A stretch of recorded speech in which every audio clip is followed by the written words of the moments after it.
Geek Talks, and I am Amanpreet Singh, and I'll be the host. So let me quickly talk about our platform, which is Bhartiyam. Bhartiyam is a social culture platform for Indian students, industry professionals, and scholars who are based in the US. And the vision and the focus of this group is to basically bring together the community of Indian youths, especially who are based out of US, and focus on like multiple fronts, which includes like culture, career, and also contributing to the progress of the country, and also contributing to the community as well. And this is basically focusing across like India and US, and building a culture of bringing together people, connecting them, and forming that bond and relationship and that network across the community. Um, and yeah, there are multiple initiatives and multiple events as part of this platform that we'll be focusing on. And Geek Talks is one of those. And you can definitely connect with us on all these different platforms via Facebook, Instagram, or our website. And you can definitely click on the RSVP link, which we'll share on the chat, so that you can stay up to date with any updates from our group regarding future talks and future events.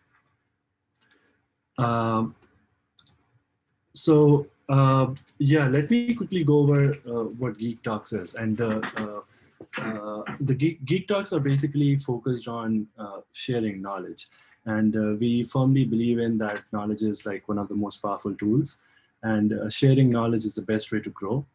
The idea of this platform is to discover things that you didn't know about, or if you knew about, like to get to hear it from experts or geeks about a particular topic.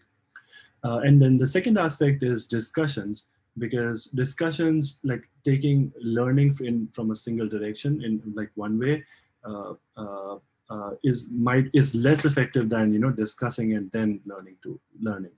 So this platform is basically where people can come together and talk about it and have discussions. So this is a very like a famous like a knowledge arc, which basically refers that there are three parts of a knowledge arc: things that you think that you know, things that you know that you don't know, and things that you don't know that you don't know yet. And based on like mostly the things that you don't know is like a majority of the pie.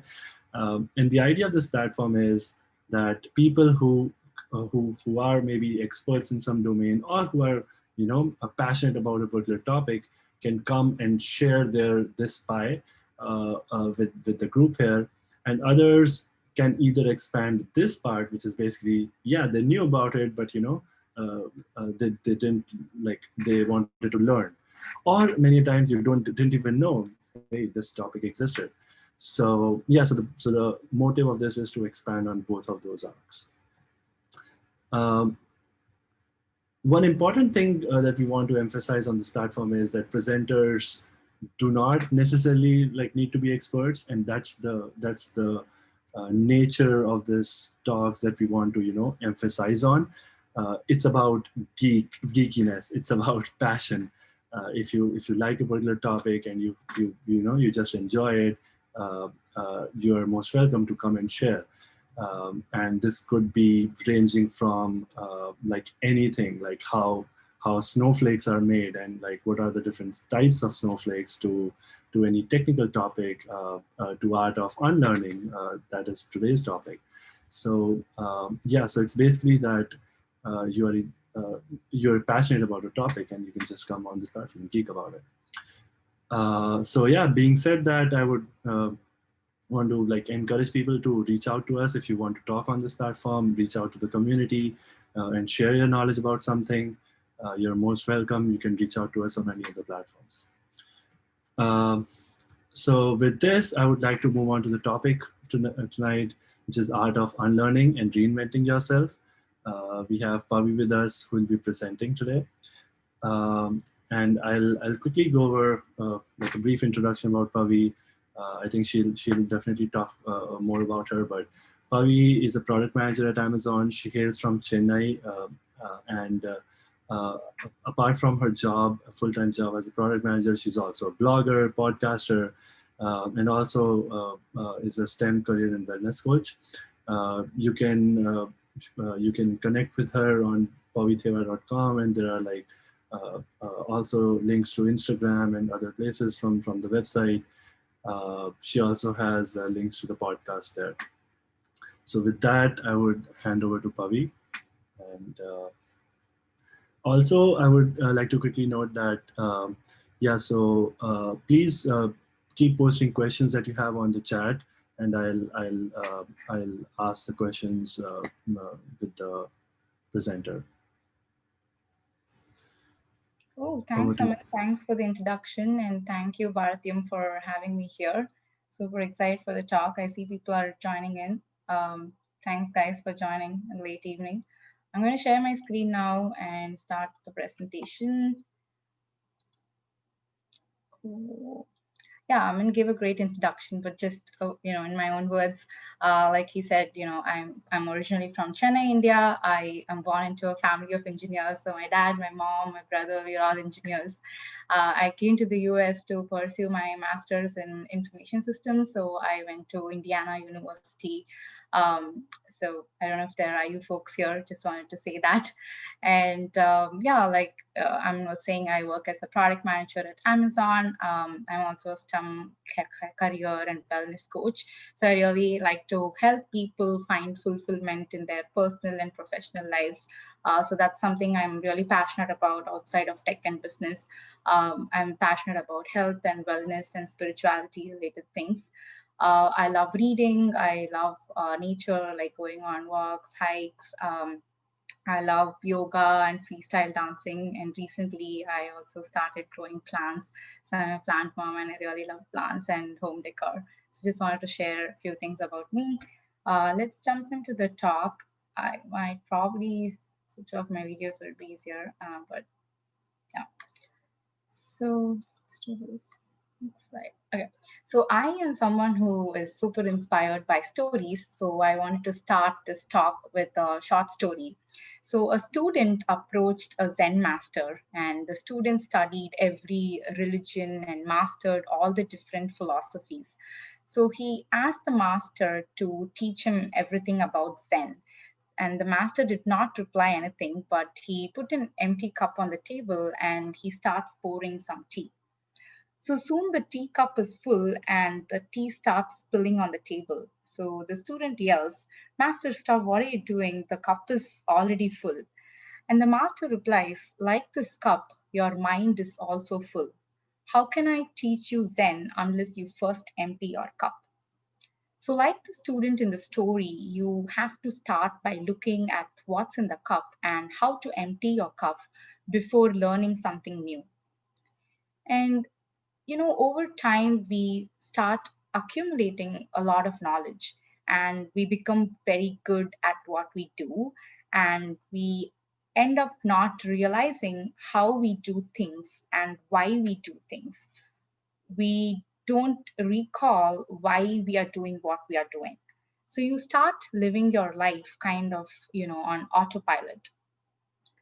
So in today's world, there is so much emphasis on learning, like a new skill or a new language. So do you all know like why we all feel the urge to learn? I guess like my answer to that is, because growing and progressing gives a deep sense of fulfillment and joy. So because growing and progressing makes you feel good about yourself, makes you feel that you have some purpose in your life. Uh, Maybe your new car or your new house can give you happiness, but it doesn't really leave you fulfilled. So when we think of growth, oftentimes we think about learning, but the world is changing at the speed of thoughts, and what holds true today is not necessarily true tomorrow. So I believe that the most important form of growth is actually unlearning. Um, so, what is unlearning?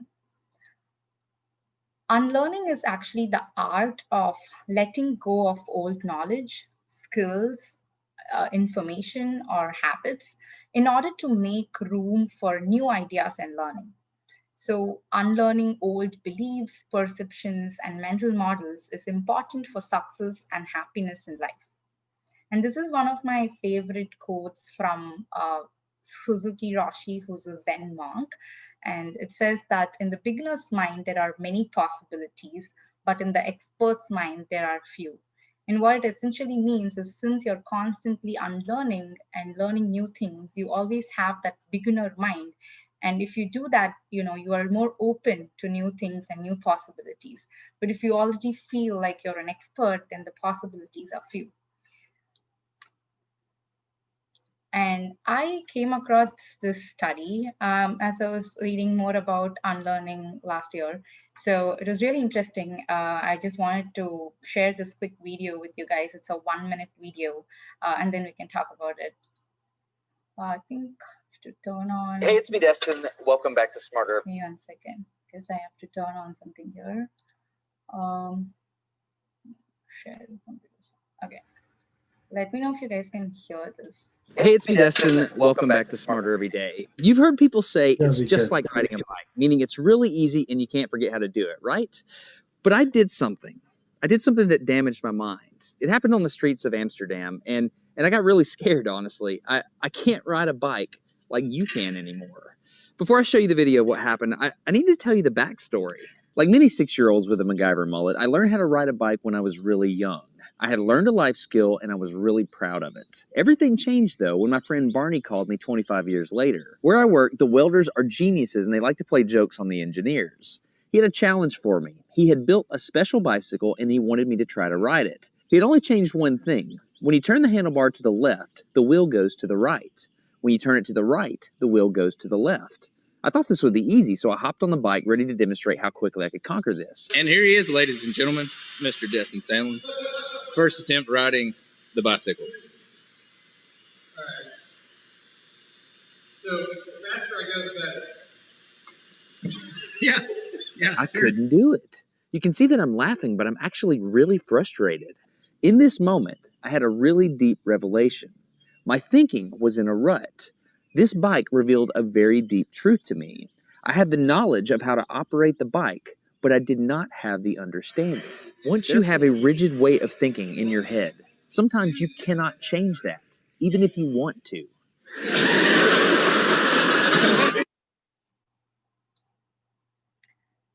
So yeah, so in this video you saw like how he tried to unlearn riding a bicycle. So you saw how difficult it was to unlearn that, but he could actually make it after I think 8 months or something, and he practiced for 10 minutes every day on how to learn to ride this bike. So the key takeaway here is knowledge is not always understanding.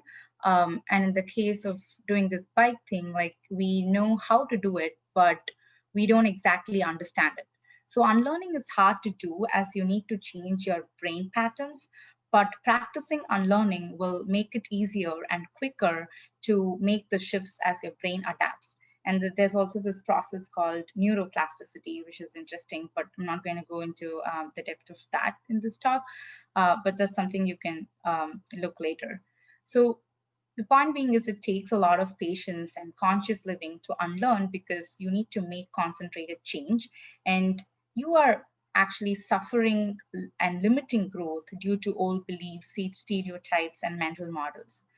So imagine how your life would be if you unlearn the beliefs and behaviors that caused so much stress. Your life won't be stagnant or on autopilot, and your life would be completely transformed, and you will start reinventing yourself. So, I want to share a few things that I worked hard to unlearn.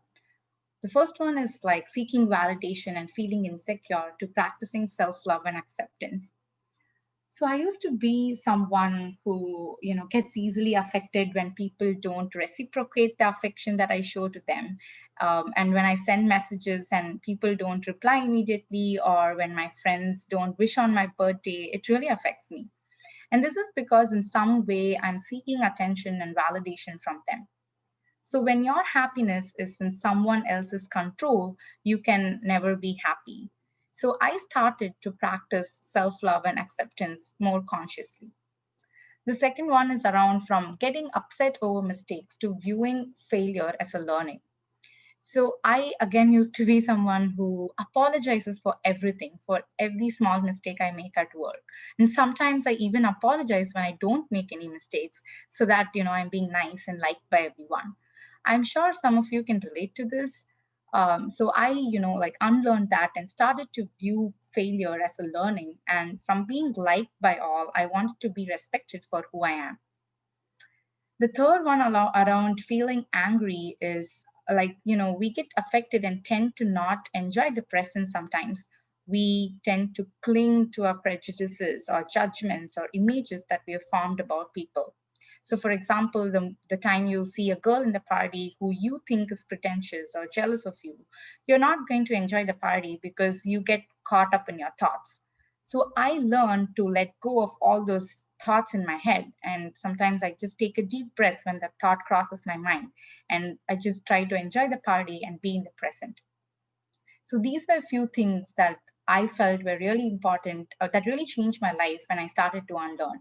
From feeling hard work as not being smart to actually viewing that putting effort as being smart.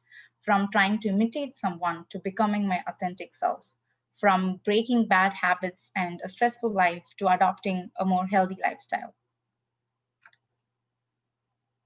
So now, people might naturally have the question, okay, I get all of this, but how do I unlearn? And there's no simple answer, but the way I did it is by working on my mindset and by working on my thoughts.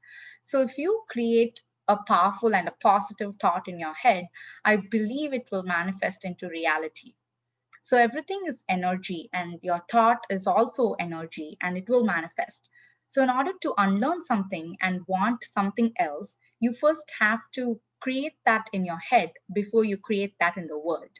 Because what you think is what you feel and what you perceive, it's all in your mind.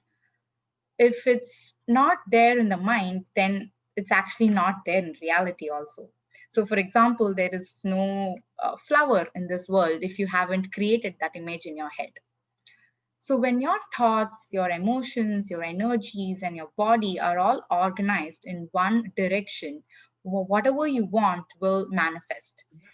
And like I said before, what you think is what you feel. So at that point, your thoughts and your emotions get organized.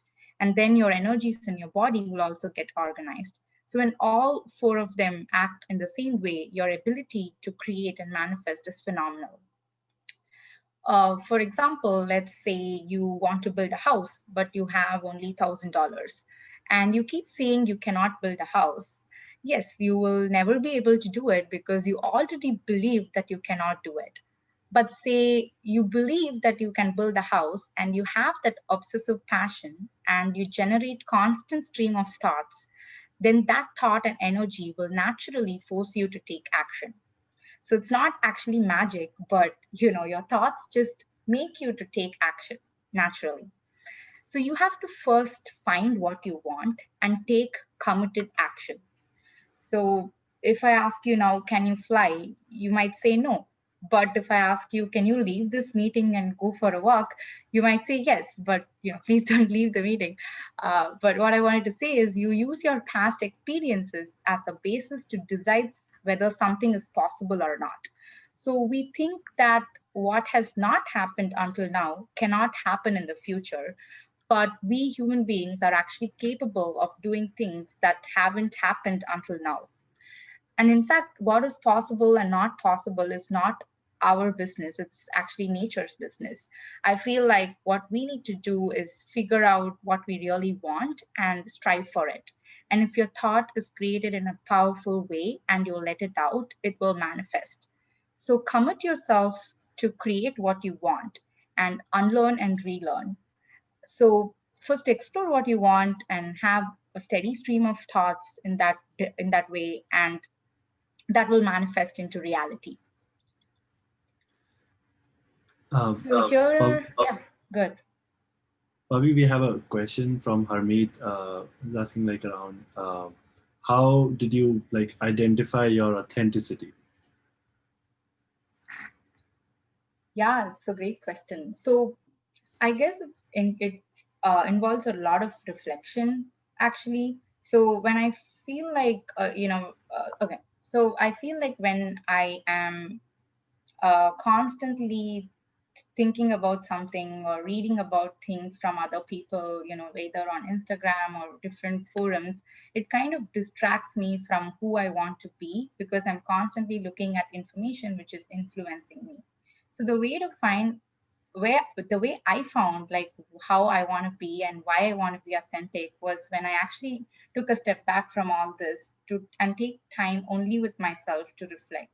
And the way I did it is, just taking an hour on the weekends or something to sit by myself, to journal my thoughts, to kind of figure out and go deep on what I want to do, what makes me happy, and reflect upon all that and see what I want to do. And it involves a lot of questions which I've added like in the future slides of how to find yourself and find your energy and all that. So I used to ask questions like what makes me happy, what kind of a life I want to live, what do people reach out to me for, what do I get when do I get appreciated for. So all of that helps me to find my talent, my passion, what I like to do, and how I can be service to others. And that naturally helps me to find out what kind of a life I want to live and who I want to be. Yeah. That's a very good point. I would like to add one thing on that front. I did a like a leadership training course, and so there's this one very interesting exercise that we did was that they're like looking. So you take some time and look back on like last whatever 20-25 years of your life or 30 years of your life, and like from mark them in like intervals of 10 years, and then think of like one highlight in terms of things that you think was your greatest achievement, and not in terms of what you were recognized for, but things that you think were achievements. And it could be, not, it could be getting an award, but it could also be like helping someone in dire need, and that thing gave you happiness or something like that. And then based on those aspects, those events, you look at the traits that you used in those activities, and those will give you like out of those 4 or 5 events, those will give you, hey, okay, like let's say I don't know, writing code is something that is, like writing a very nice application makes me happy, or helping someone in some form makes me happy, or giving a speech, and that gives you some more clear perspective. Sorry, I just wanted to add that.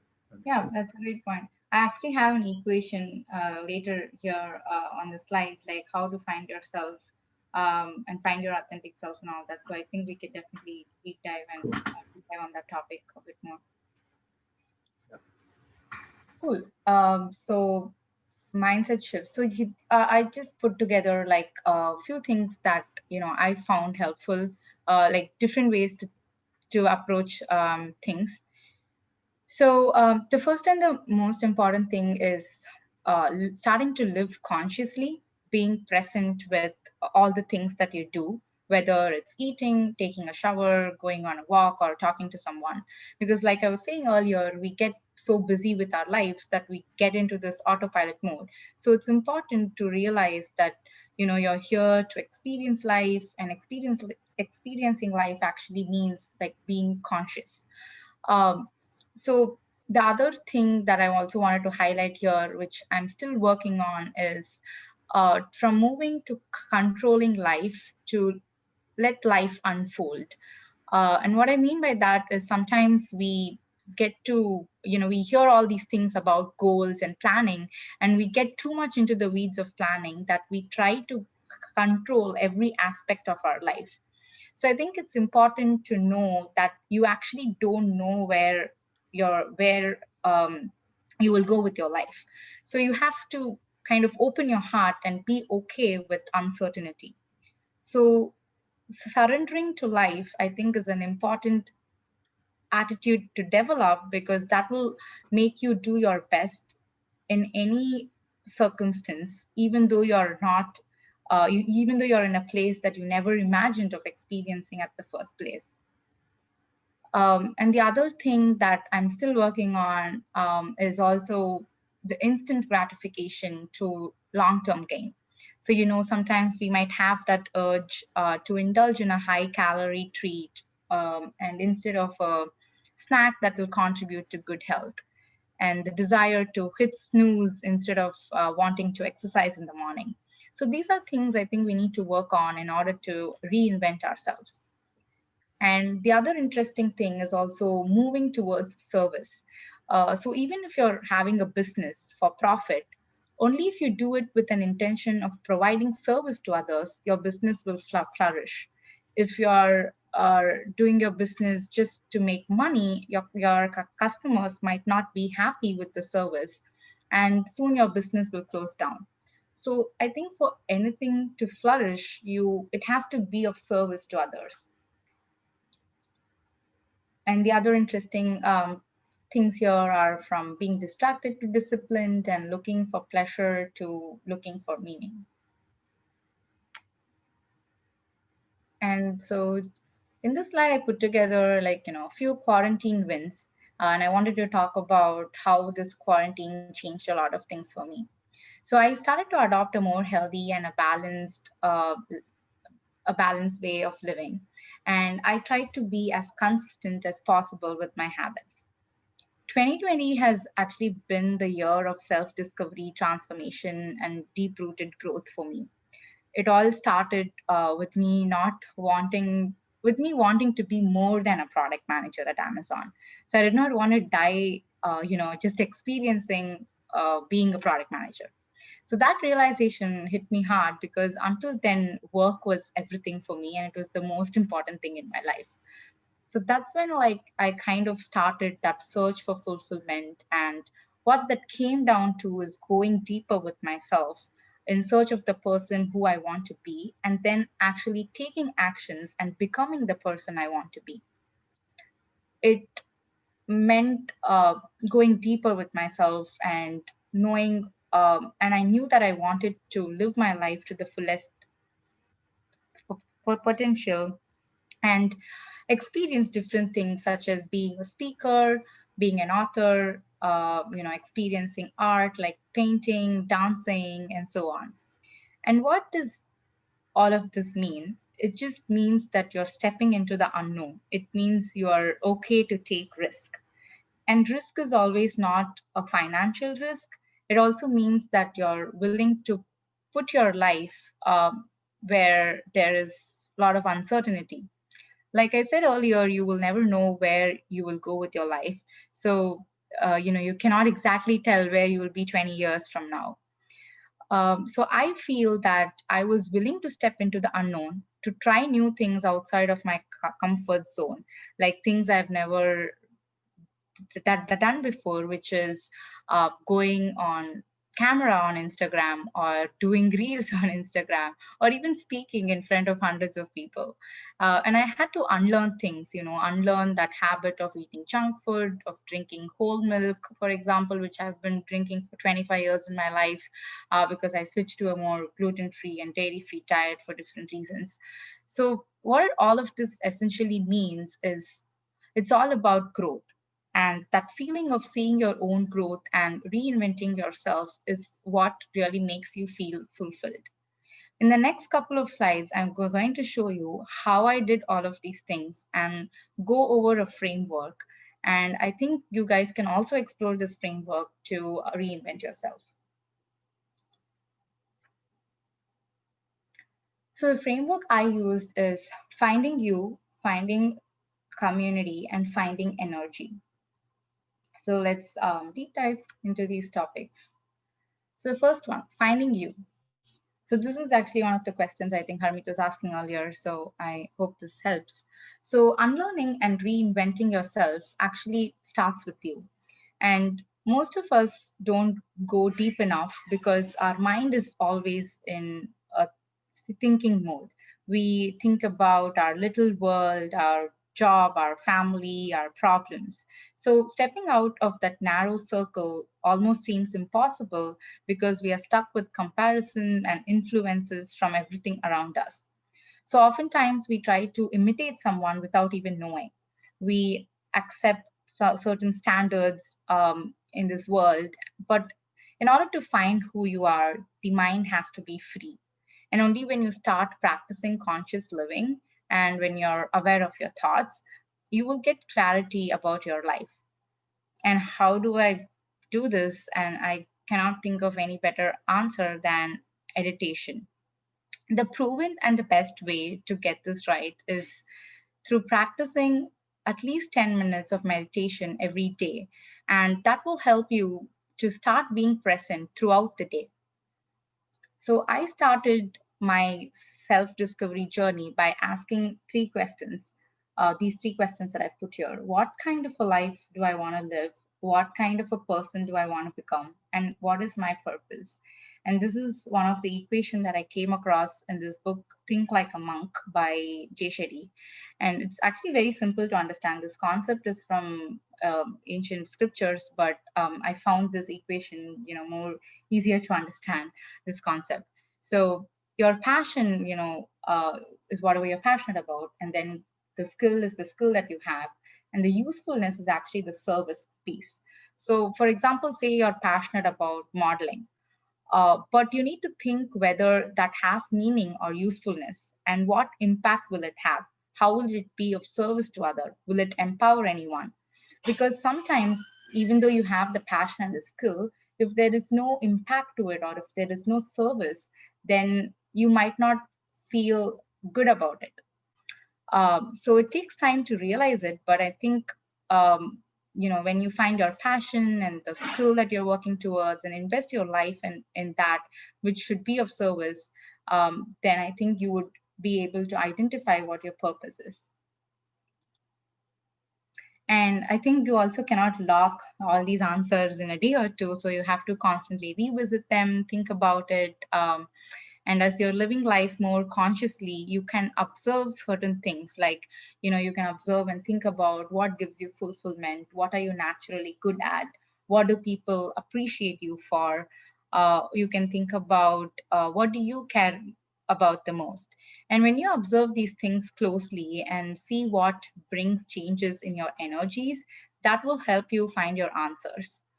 For example, when someone opens up to me about their life, or when they talk about their relationships, I feel energized. I like to listen to them, I like to offer advice and help people. So that's when I started to think about coaching. I thought, okay, maybe I might enjoy this. And I gave it some time. I tried to just, talk with people and see if I'm enjoying doing this. Am I enjoying investing time in others? And also, am I good at it? Do I have that skill? Do I have that passion? So you need to kind of explore a bit deeper about what you like. And I also felt that I really love to read and share knowledge, and that's when I realized I wanted to do more speaking at events. So these are like few examples I wanted to share on how you can find your purpose or passion. And in the next slide here, I've put together how you can think about your vision. So let's say, like, we set goals like I want to lose weight, or I want to have my living room clean, or something like that, which are mostly very tactical, but they are goals without any intention.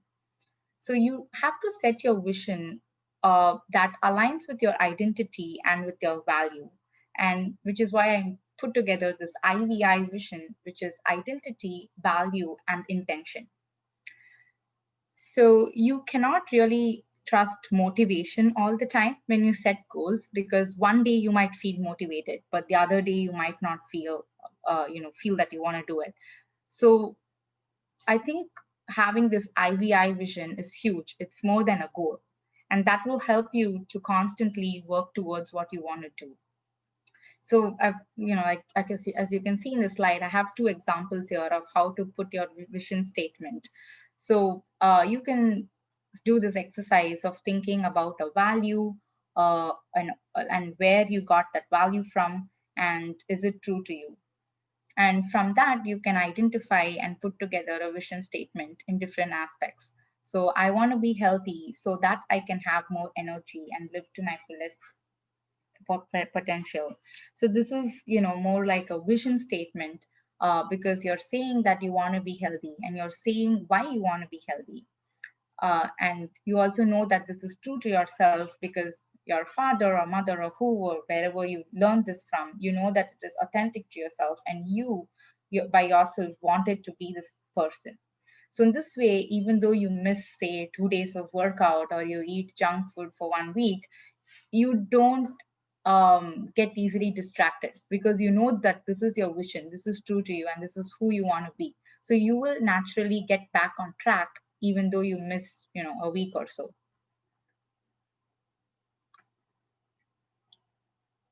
The next step is translating your vision into habits.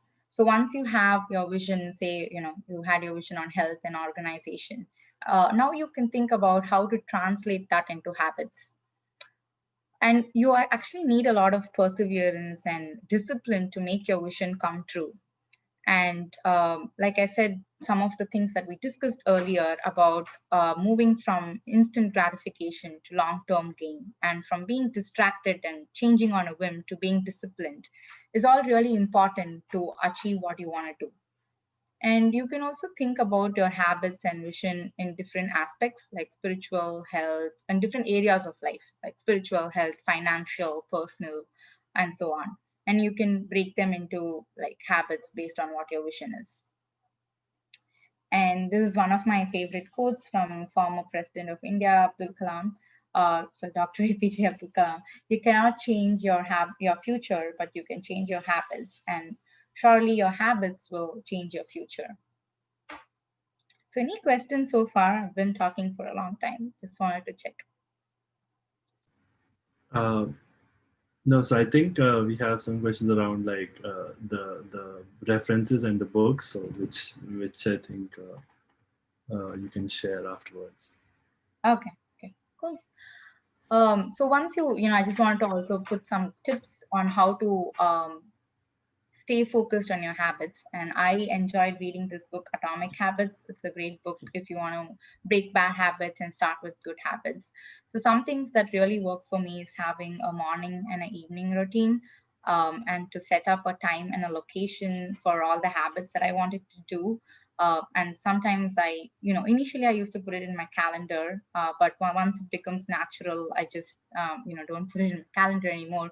But it's just one way to get started. And also, you could start with the 2-minute rule, which is when you start a new habit, instead of saying, for example, I would do 30 minutes of exercise or something like that, you could start with something very easier to accomplish, which is you can just say, I'm going to at least exercise for 2 minutes or 4 minutes or something like that, basically for a shorter time. So when I started yoga, I just used to do like 3 asanas for like 4 minutes or something every day. And after 3 months of doing it, I started to naturally enjoy it. And then I extended it to 15 minutes and 20 minutes. And now I do it like for 30, 40 minutes. So the 2-minute rule really helped me.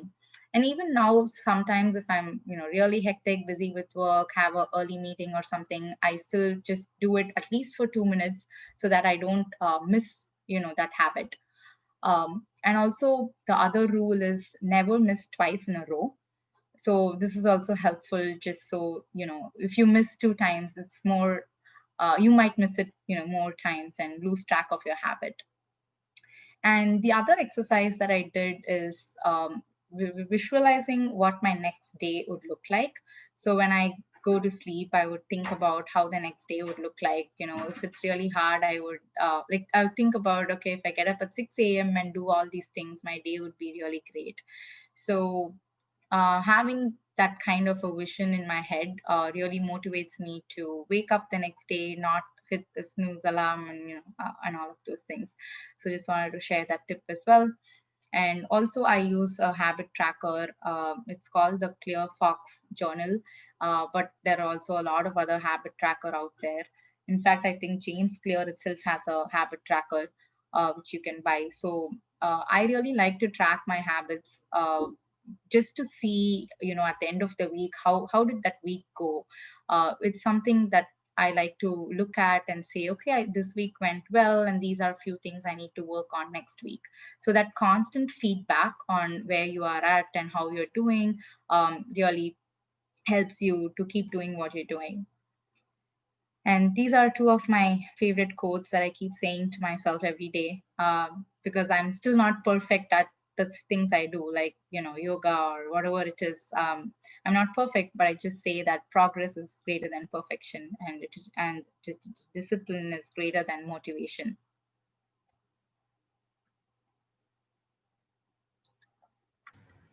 Okay. The next one is finding community. So the first step to finding you is important to find your group or your tribe, because when you're yourself, like-minded energy sources will gravitate towards you. I don't know how many of you have read Sapiens, but it's a very interesting book. And there's also this interesting concept in that book, which says that humans dominate the earth because of the power to collaborate and cooperate in extremely flexible ways with countless numbers of strangers, which none of the animals can do. So we need to use that power to work together in groups, to lift each other up and support each other as we grow, and your community will actually be part of your group. So I think it's high time we start operating in a more group fashion than to work more independently. And there's also a lot of emphasis in general about being independent, but I think what we truly need to think about is being interdependent. And while an independent self values being unique and making a contribution and being heard and influencing others, interdependent actually emphasizes on relationships, on similarities to others, and adjusting to others, and being conscious of other people's feelings and emotions. So I've been in social circles where my friends won't pay attention to what I'm saying, or they'll disregard or laugh at certain things I say. And the things I do, like meditation and journaling, were not part of their life. So I felt weird talking about that, and I couldn't associate myself with these groups. So then I joined this Failure Friday group, and I started to meet people who saw the value in the things that I'm saying. They thanked me for the valuable advice that I was sharing with them. And, they just get the things that I say. And I didn't feel like weird about the things that I do, which I felt with other groups. So that's when I realized I do make sense. I do have some wisdom in me. But I just couldn't see that because I was interacting with the people whose minds were not prepared to understand what I was saying. Um, it's not to say that there are people who are good or bad or anything like that, but it's just to say that those people might not understand what you're trying to say, because you might be slightly different from them. um, so on that point, like, I just wanted to say, like, I was able to attract positive energy from this group. And uh, the biggest reason why I started doing a lot of things was because I got a lot of motivation from this group. So I would say, be aware of whom you interact with, who draws energy from you and who provides you energy, and keep yourself surrounded with positive energy sources. You should always be aware of how people make you feel. And your tribe is not just for accountability, not just to check upon you whether you did this, did that, but these are actually people who will make you realize your value, who will inspire you and dare you to dream bigger. And always think about giving back to your group as well, because when you give, it definitely comes back as well.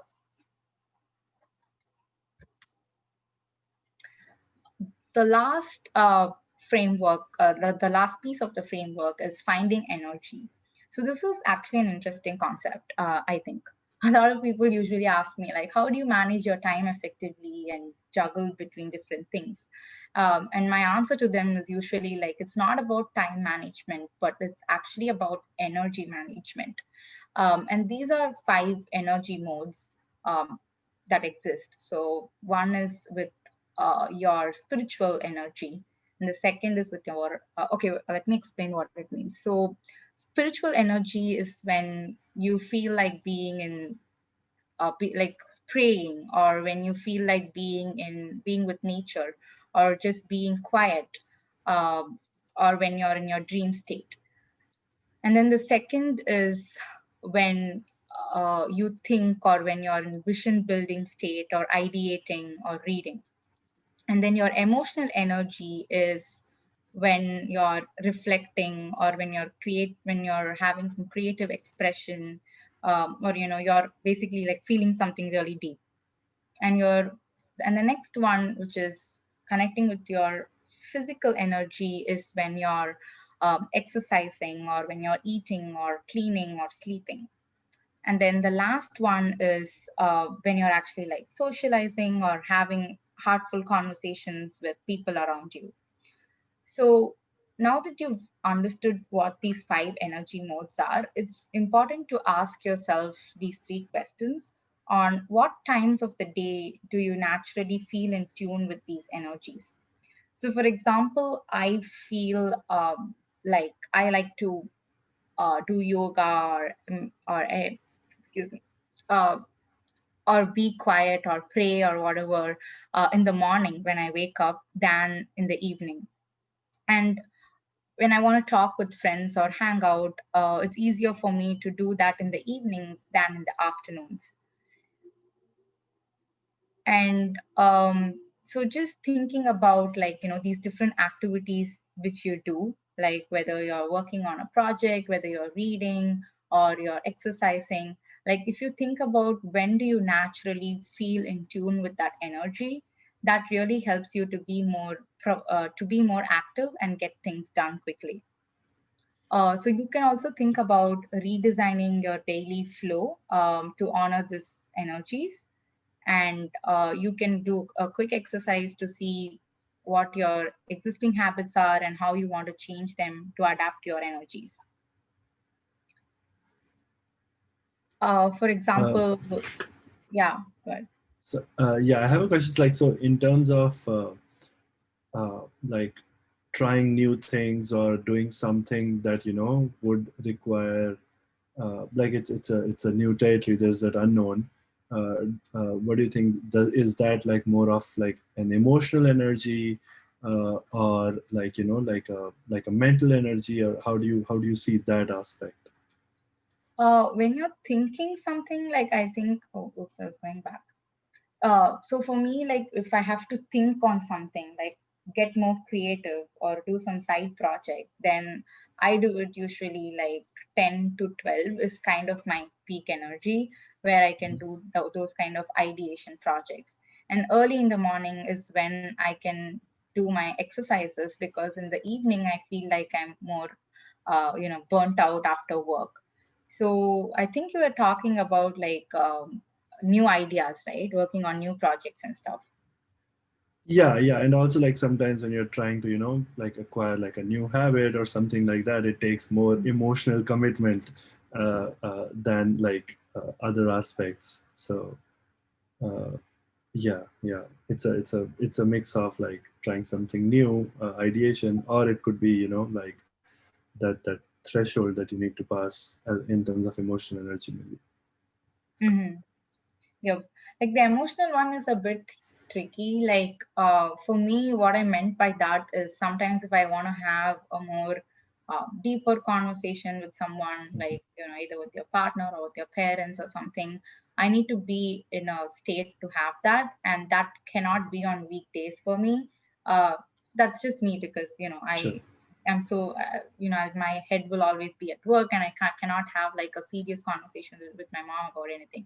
So usually I do that on weekends, and I do that in the evenings, because in the morning again I use it for different things. So kind of thinking like where your natural energy is at Okay, different, yeah, things in your day, that really helped me to get more things done. cool. Because what happens is if I have to have that conversation on weekday, I'm not going to do it effectively, and then I have to have the same conversation on weekends Yeah, again. So that means essentially I'm sure. spending more time having the same conversation. Is it okay if I may attempt to answer that based on my experience? Sure. Yeah, sure. So for me, emotional energy is something like it's not a checkpoint at one point in the day. I constantly have learned to check in with myself. Just an example, in your work life, you enter a meeting. You're not expecting hostility or being challenged, but you are. That's a fact of life, and it affects you as strong as one might be. It affects you. So my coach has taught me this technique of mindfulness. I think it connects very strongly to your emotional energy because mindfulness kind of forces you to acknowledge what you're feeling in the now and then let it pass. So I have moments where I need to check in with my emotional energy, and to take it one step further, what helps is just tapping on my body, just like on my hands, or giving yourself a hug. Any kind of everyone has a way of releasing it. Human touch is very important, but not everyone you can every time you can go and hug your loved ones.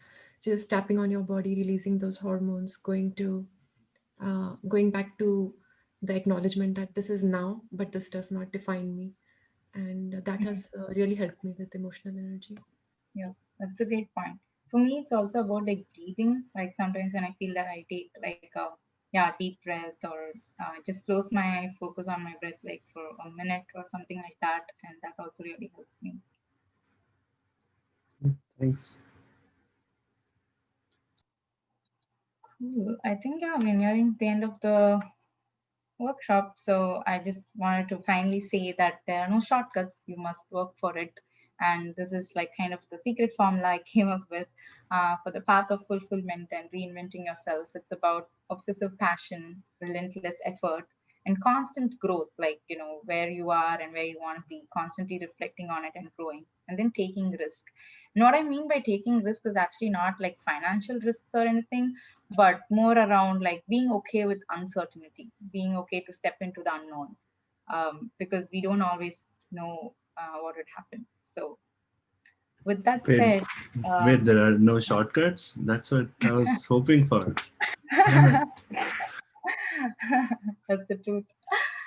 Yeah. So, if you want to take actions today, just whatever we discussed, finding you, putting together your identity, value, and intention vision, translating vision into habits, finding your tribe, and aligning with your energy moves. That's about it. Happy to take any questions. And yeah, if you want to reach out to me, these are a few links that I put together. I'm more active on Instagram, so you can follow me on romance underscore and ping me there, or you can email me, reach out to my website. Um, yep. Uh, Hello. Hey. Uh, this is Vishek. I'm from IU. Uh, Oh, so, nice. Yeah. uh, uh, so how long does it take? I mean, did it take to? I mean, the thing is like building habit, whatever you want. It takes time, and even uh, like if you are planning to do something, even like sticking to the plan, you got through a lot of failure. So like maybe when like did it to become more and more, you can say like maybe perfect towards following the plan. How long did it take? For me, like it is like uh, it is very difficult to follow a plan. I can make all these things and like know all these things, and the one of the things that has helped me till now is like kind of a meditation called vipassana, which is also basically mindfulness. I mean, in West people have just Mhm. rebranded them as so but the thing is like I sometimes even are not able to do sometimes, but when I do that, then I am able to like all these things can naturally happen. So all these things to happen, like I mean, I have failed a lot of times, and again there is a resilience, but it's always like it took some time to even like reach to some sort of resilience. So how long did it take for you, or or maybe you have the different process? It might be. No, yeah, I totally understand. Like, I can totally understand what you mean. Like, it's not easy to, stick with your habits for a long time. So definitely hear you there. I think for me, okay, let me give you an example of how I lost weight.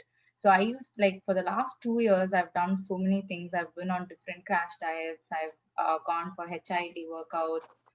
But I never lost weight, or I would lose like 3 pounds or 5 pounds, but then I would Yeah. easily put back weight. But this quarantine, what I did is I didn't set a goal like I want to lose weight or I want to lose 20 pounds or anything like that. But I thought about, why do I want to lose weight? Like, is it because I want to look attractive, or is it like, what is the reason?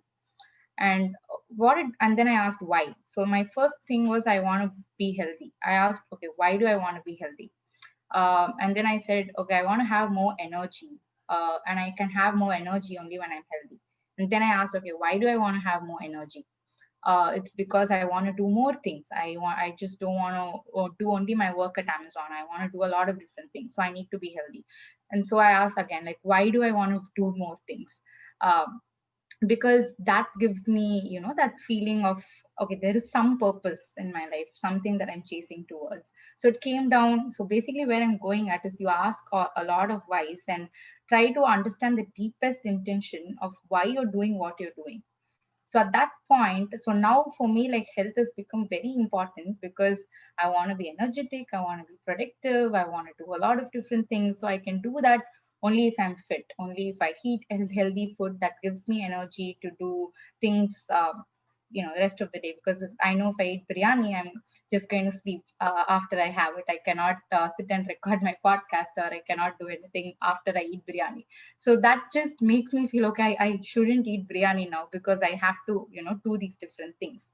So for every goal that you have, or for every new habit that you want to build, if you go a bit deeper and ask like 4 or 5 whys, and try to understand your deepest intention, even if you eat biryani for 2 days, the third day you won't feel like doing it, because you know that you cannot be who you want to be by eating biryani. I'm just giving an example. So that really helped me to do the things that I want to do. I hope that helps.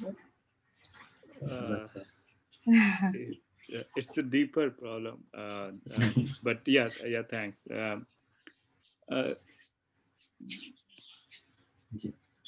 I think to be mindful of everyone's time, we can probably take one more question, uh, and then we'll wrap this up. So yeah. Thanks for this session. It's really useful and bringing so many good thoughts.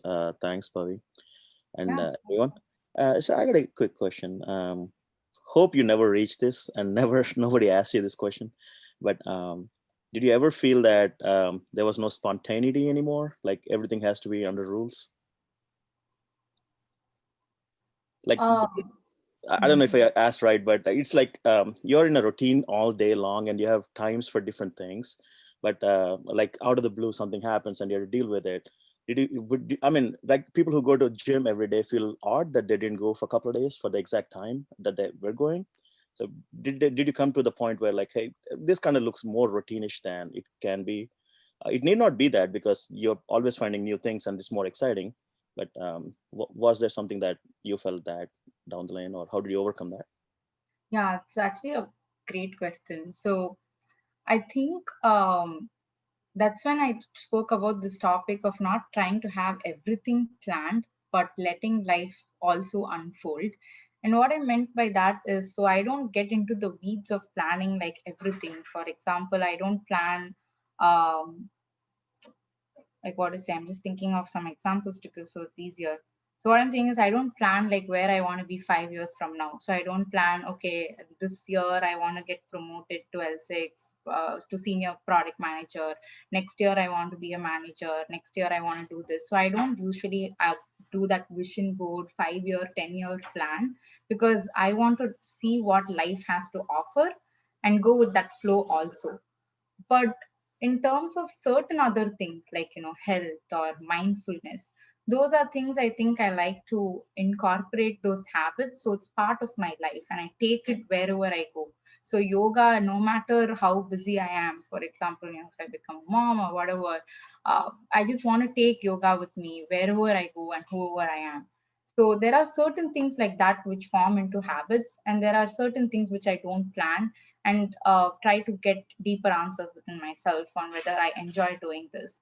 So, for example, coaching, right? I had to think a lot. Like, do I really enjoy talking for hours with people, understanding what they are, what they want in their lives, or is it too much for me? Can I even handle that? So those things I don't plan necessarily. I want to launch a program for coaching. I want to make x amount of dollars. I don't plan those aspects in my life. So I think it's kind of a balance. Like certain habits you want to take it with you where you go, and like to your point, there are certain things which you want to do spontaneously based on what happens in your life. So it's finding that balance, I think. Oh, thank you. Very well answered. Sure. Cool. I think we can wrap up the talk. If you definitely have more questions, reach out to Pavi and to us. Um, Thank you, Pavi, for presenting. This was a great talk. And everyone, if you want to stay connected, you can definitely RSVP on the Bharatiyam bharatiyam.com/RSVP. I think Vivek shared that on the chat to stay updated with more talks. We'll be doing this on a regular basis, and there are other amazing initiatives on Bharatiyam website as well that you can be part of. And if you want to present, definitely we would be happy to organize that. So do reach out. Yeah, and thank you everyone once again for joining late evening on a weekday. Really appreciate it. Thank you. Cool. Bye-bye. Bye. Thanks for the session again.